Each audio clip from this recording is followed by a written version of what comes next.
አልትራሳውንድ ሄጄ ልጅ ቦልድ እና ብሰማ ምን ታደርጋለህ?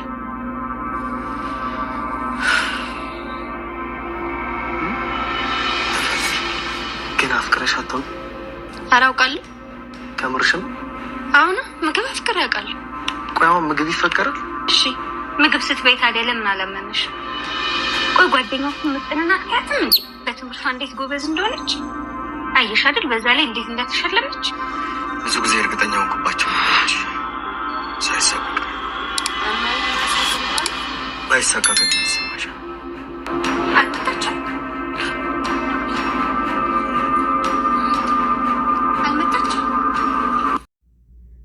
ዳጣ የዲኤንኤውን ውጤት ልታመጣ እንደሄደች ከአባቷ ከአቶ ደረጀ ጋራ አልመጣችም። እውነት የሱ ልጅ ሳትሆን ቀርታ ነው ወይንስ ለምን ቀረች? ይህን የሰሙት ሰላምዬና ናታን በድንጋጤ ደውልላት በማለት ስልኳን እየሞከረ ነበረ። ሰላምዬ ግን ሁሉንም ነገር በጥያቄ ውስጥ ነው። ስለሷ ህይወት እስኪ ጠይቅ ናታንዬ እያለች ስለሱ ስታወራ ነበረ። ከድንገት መታ አኩርፋ ነበረ። ውሃና ምንድን ነው ሲላት አልመጣችም እያለች ስትል ዳጣ አባዬ መጥቷል፣ ዳጣ አልመጣችም ሲሉ እስኪ ደውልላት እያለኝ በድንጋጤ ሲደውል ነበረ ያለቅ ማለት ነው።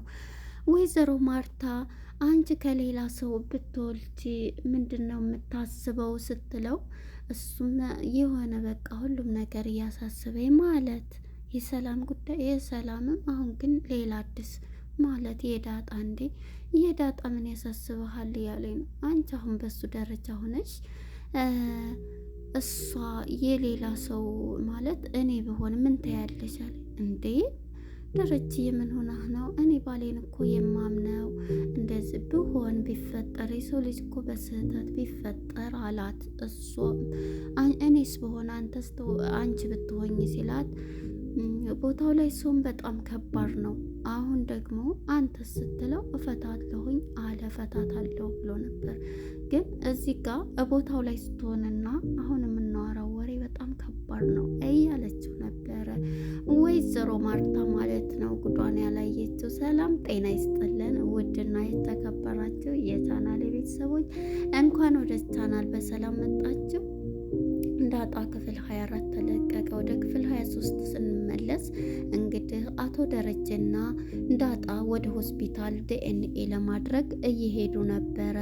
በዚህም አባቴ ለምንድን ነው ግን ማለት ሊዛ የምትሄደው ግን ጨነቀኝ፣ ግን ባትሆንስ አባቴ እንዴት ከነ ውሃ ከነ ናታን ከነ ሰላምዬ ያመለየቱ በጣም ነው የሚከብደኝ እያለችው ነበር። አባትየውም ደረጀም ልጄ ለምንም ቢሆን በኩራትና በንትን ልጄን አብዬ እንዳያስተዋውቅ ነው እንጂ ልጄ እንደሆንሽማ እርግጠኛ ነኝ እያሉ ነበር አቶ ደረጀ።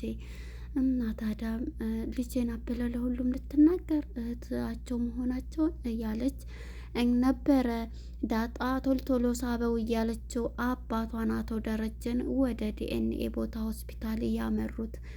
እንግዲህ ወደ ክፍል 24 ስንመጣ እሱም በፍርሃትና በጭንቀት መኪናውንም ሲስበው ቀስ ብሎ እየሳበ ነበረ የነበረው። እሷን ምን ሆነክ ነው? ወይኔ ስጠኝና ልሳብለ እያለችው ነበረ። ቀስ ብለ እኮ ነው እየነዳ ያለው እያለ በጭንቀትና በውጥረት የምትገኘው ዳጣ ዲኤንኤያቸውን ሰጥተው እሱ ጋራ በምትሄድ ጊዜ ስለ ህይወቷ እየጠየቃት ነበረ ሁሉንም ነገር። ዳጣም ግን ሁሉንም ስታስረዳውም ነበር ማለት ነው። መጀመሪያ ወደ ቀበጧ እንትና ማነች ዛሬ ምርጥ ሰው ሆናለች ማለት ነው። ኤቢ እሱ የሚፈልጋት ሴት ሁኚ እየተባለች የምትመከር ነበረች እና እስኪ ብላ ቀሚስ ለብሳ ምናምን ሁሉን ለብሳ እሱ ደግሞ ቲቪ እያየ ነበርና ናታን እሱ ጋር ሄዳ ቀበጥበጥ ትላለች። እስኪ ይኛል አረዋ አምሮብሻል በጣም እያላት ነበር እና ይሄንን እያላት እሱም ከድንገት በጣም አምሮብሻል እንዴ ቀሚስ በቃ ከወደድከው ሁሌም እለብሳለሁ ትሏለች። እንዴ አንቺ እኮ ሁሉንም ከለበሽ ያምርብሻል፣ ግን ጸባይሽን ብቻ እንትን በይ። እኔ አንተ የምትፈልጋትን ሴት ነው የምሆነው። በቃ አንተን ጥሩ ሁኚ፣ ጥሩ ሰውን እንድትወደጅ አላልከኝም? ለዛ ነው ትለዋለች። እንግዲህ ሰላምዬም ከድንገት ትመጣና ሰላም ጠረጴዛ ልትወለውል ስትል ከእጇ ላይ አትወለውይም ብላ ከእጇ ላይ ቀምታ እራሷ ትወለውላለች። እናም ሰላምዬና ናታን እየተያዩ እውነት ኤቢ ናት እያሉ ደንግጠው ጅማ ተቀይራ ሌላ ኤቢ ናት እንጂ ሌላ ሰው ኤቢ አይደለችም እያሉ በድንጋጤ እኛም ገርሞናል እያለ ነው። ዛሬማ እያሉ ገርሞኛል አይደለችም ደህና ናት ግን እያሉ ነው ስትል የዚህ ጊዜ እየተናደደ ከጀርባ መጣ። ምንድነው እያሉ እሷን አንቺ ነሽ ለኪ ይሄንን እያልሽ ሁልጊዜ በተደጋጋሚ ይሄንን የምትይው አንቺ ነሽ እያለ ምንድነው ማለት ነው። እያዳመጥኳችሁ ነበር እያለች ትጮህባታለች። አንቺ ታላቅሽ እኮ ናት እባክሽ ዝም በይ እያላት ነበረ። ናታንም ይህም በሚላትም ሰዓት ጭራሽ አንተ ራስሽ እንደዚህ የምታዞርብኝ እሷ እንደዚህ እየመከረች ነው በማለት ትናደዳለች ማለት ነው። ቁጭ ብላ ተነስቶ ትቷት ይሄዳል ናታን ማለት ነው። እንትን እያለች ነበረ ጨርሳ እየመጣኝ ነበረም። እናም ከሞገሴ ጋር ትሄዳለች። ሞገሴ ጋር ተገናኝታ ዛሬ ዲኤንኤ ውጤት ሰጥተናል፣ በጣም ግን ጨንቆኛል ትለዋለች። እንዴ ለምን ይጨንቅሻል ሲላት እሷም ማለት አባቴ ባይሆን እንዴ አባትሽ ይሆናል፣ ካልሆነም ደግሞ እውነት ነው ማወቅ ነው ፈጣሪ እያለው ነው የሚሆነው እያለ እሱም እያረጋጋት ይገኛል። ለምንስ ተብሎ ትጨነቂያለች? መጀመሪያም እኮ እናም ማን ነው ሞገስ እያረጋጋት ነበረ። በባለፈ ጊዜስ ደግሞ ጸጉር ወስደው እንትን አሉ አላልሽም? እንደሱማ የሰላም ነው፣ ግን በባለፈው ዲኤንኤ ተደርጎ የለ እንደ ስትለው አያ ታዲያ የሰላም ነው የኔ እንትን አላበጠርኩም ጸጉር አላልሽም እንደ እያላት ነበር። አዎ እያለች ነበር። እና በቃ ከሆነም ሆነ ነው፣ ካልሆነም ደግሞ በቃ ራስን ማወቅ ነው። አይሽ በፊት ጎዳና ላይ ነበር የምትኖሪው፣ አሁን ደግሞ ከዛ ተነስተሽ እንደዛ አይነት ቤት ገብተሻል።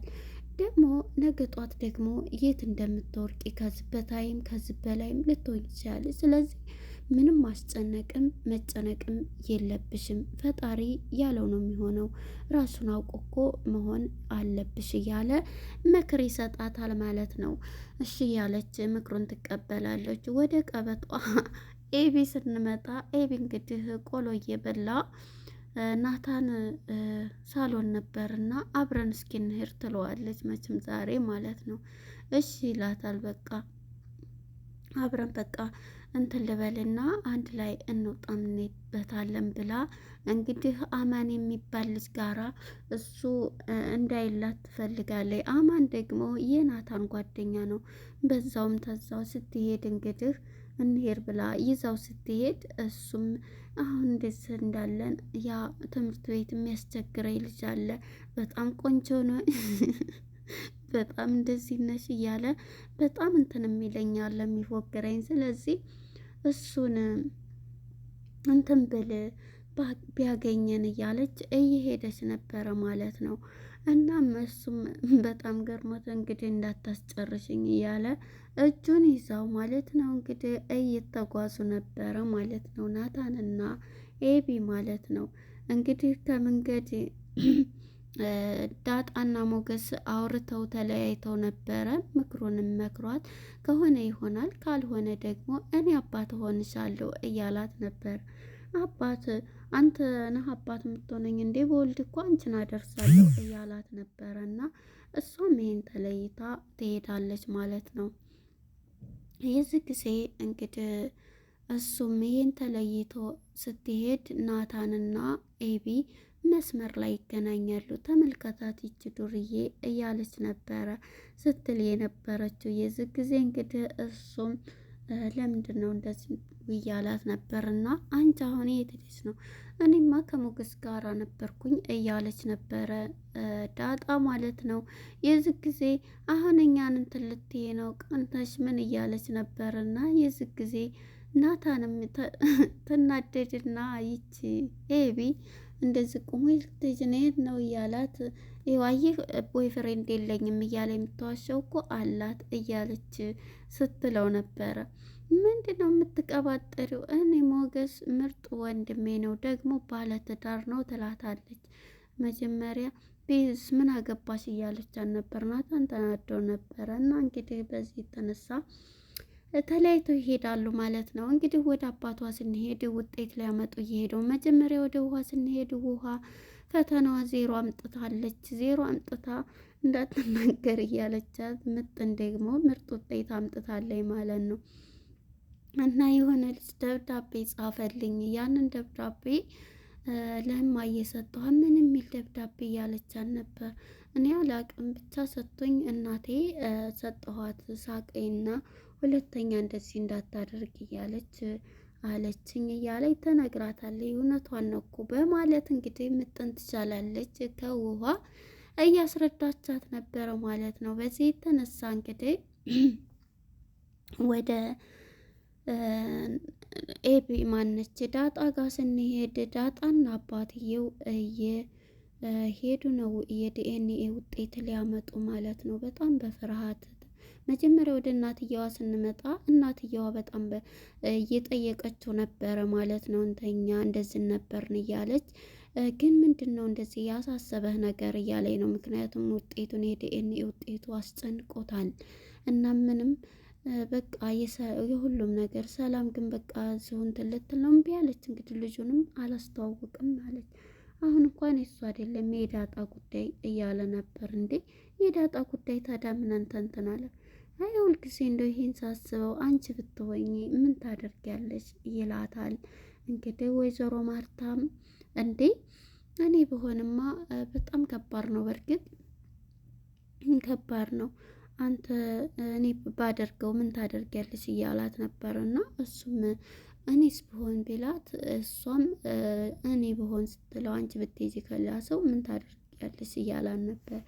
እንዴ እሱም እፈታታለሁ ብሎ ይናገራል። አየህ አሁን እዚህ ላይ ስንወስነው ከባድ ነው፣ ግን ቦታው ላይ ስንሆን ከባድ ነው። ስንወስነው እዚህ ላይ ቀላል ነው፣ ግን በዛ ጫማ ላይ ስንቆም በጣም ከባድ ነው። አለ ትክክል ነው። በእርግጥ አንዳንዴ እንደዚህ ለፍተው እንትን ብለው ይሄ ነገሮች ሲፈጠሩ መለያየቱም እንደገና ህይወታቸው በጣም ይከብዳል። እና ማነች ማርታ በቃን እናንተ እኮ ደግሞ እኔ ባሌ ማምነህ ባሌ ነኝ፣ ያው አትመኛ የምትወጂው እንትን እያለ በምሳሌም እያስረዳት ነበረ። እንዴ ማለት ነው በቃ ናፍቀኸኛል ብላ እንተኛ ብላ እኔም እኮ ናፍቀሽኛል ብለው ተቃቅፈው ይተኛል። ወደ ዳጣና እንግዲህ አሁን ወደ ሆስፒታል ውጤት ለማምጣት እያመሩ የሚገኙት አቶ ደረጀና አቶ ልበል ደረጀና ዳጣ እየሄዱ ነው ያሉት ማለት ነው። እየሄዱ ሳለ የራሷን ቲዮሪ እያወራቸው ነበር። እሷም እንግዲህ አባቴ ብላ ስታወራው አቤት ብላ ሁሉንም ነገር እስኪ ንገሪኝ ይላታል። እሷም ትነግረዋለች። ምክንያቱም ያለውን ነገር ስታስረዳው በጣም ነው እንትን ያለው ማለት ነው። ምክንያቱም አሁን ያለይበት ሁኔታ ስነግረው ቶሎ ሳበው ስለዋለ እሱም እንግዲህ አሁን ላይ እንትን በልስ ማለት ያንተ ልጅ ባልሆንስ በቃ ትጨነቅ ጨነቀኝ ብሎ በቃ ትጨነቅ ከሆንክም ሆንክ ካልሆነም ደግሞ ምንም አልሆነ። ይሄ ህይወት እኮ ብዙ አስተምሮኛል። ከዛም ከንትን ወጥቼ ከጎዳና ህይወት እንደዛ ሆኜ ብዙ ዝናብ ሲመታኝ በቃ እያወራቸው ነበረ። እዚህ ላይ ግን በጣም ነው ያሳዘነችኝ። አንዱ ርቦኝም ብዙ ፈተናዎችን አልፌ ነው እንደዚህ ጠንካራ ያደርጋል ካልወደቅ መነሳትን እንትን አንልም እያለኝ ትክክል ነሽ እያላት ነበር። እና ዳጣዬም ሁሉንም ነገረችው። ዝናብ መቶኝ አንድ ሰው ጃኬቱን አውልቆ ሰጠኝ፣ ርቦኛል ምግብ ስለው ግን የለውም በቃ ጃኬቱን ብቻ ሰጥቶኝ ዝናብ እየመታው ሄደ ወዴት ተጠጋች ሲላት አንድ ዘበኛ አገኘው። ዘበኛው እንደዚሁ ነው ተጠጊ ስተኝ ሲለኝ ተጠግቼ ሳስተኛ እሱ ደግሞ መጥቶ አቀፈኝ። መጥፎ ሰው አሉ እንዳንል ያን ሰውዬ ጃኬቱን ሰጥቶ ጥሩ ሰው የሉም እንዳንል ያ ሰውዬን አስባለሁ ጃኬቱን አቶ ይሰጠኝ። ሁለተኛ መጥፎ ደግሞ ነይ ተጠጊ ስተኝ ብሎ ያቀፈኝ ሰውዬ እሱን ራሱ ሳስብ በዛ አስባለሁ እያለችው ነበረ። እናቶ ደረጀም ይህን እየተባባሉ ውጤቱን ለማምጣት ገብተው ዳጣ አልመጣችም እያለች ውሃም ወደ ቤት መጣ ከናታን ጋር ሰላምዬው እያወራኝ ስለ እሷ ህይወት ጠይቅ እያለችው፣ ለምንድን ነው ግን አንቺ እንደዚህ እየተደበቀ ማንነት ያለ በውስጧ ብዙ ነገር ያሳለፈኝ ነው የምመስለው። እኔ ብዙ ቀን ለማጣራት ሞክሬያለሁ፣ አትናገርም፣ ለቅሶ ነው የሚቀድማት፣ ትቀይሳለች ይላታል። እና አንተ ይሄንን ማድረግ ትችላለህ እያለ ቀረች እያለ ውሃ መታ አባዬ መጥቷል ዳጣ አልመጣይም ሲሉ እዚህ ላይ ነበረ ያለቀው፣ እየደወለላት ማለት ነው። እንግዲህ ለነበረን ቆይታ አመሰግናለሁ።